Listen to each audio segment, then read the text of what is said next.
आमची वस्ती रानात आहे त्यामुळं गर्दी होत नाही जास्त आरतीला. ज्यांना सोय आहे तेवढीच लोक फक्त येतात आरतीला.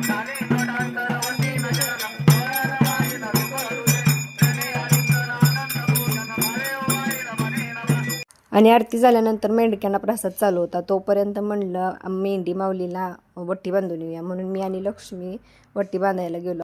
आम्ही दोघींनी पण वट्टी बांधली आणि मेंढी माऊलीच्या कानात आपली जी इच्छा आहे ती सांगायची.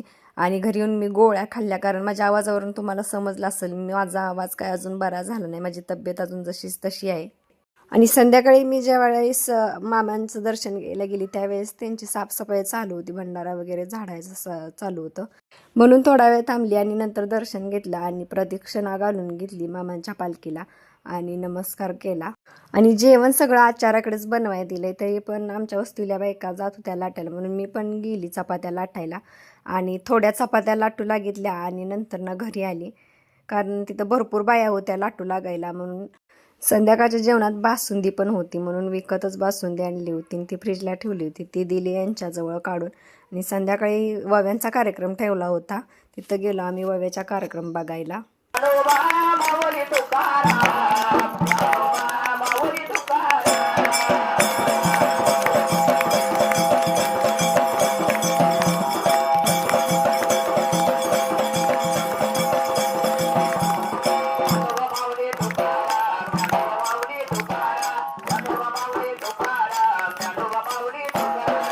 आणि वव्याचा कार्यक्रम संध्याकाळच्या आरतीच्या अगोदरच ठेवला होता आणि नंतर आरतीचं पण टायमिंग झालं म्हणून आरती सुरू केली.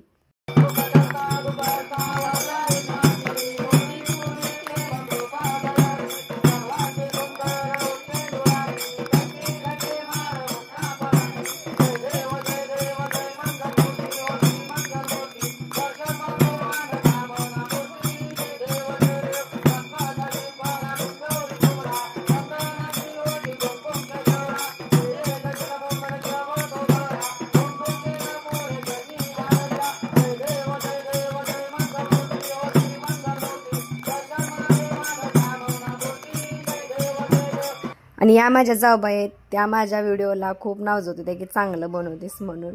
आणि नंतर ना संध्याकाळचा प्रसाद घेतला आणि घरी आलो.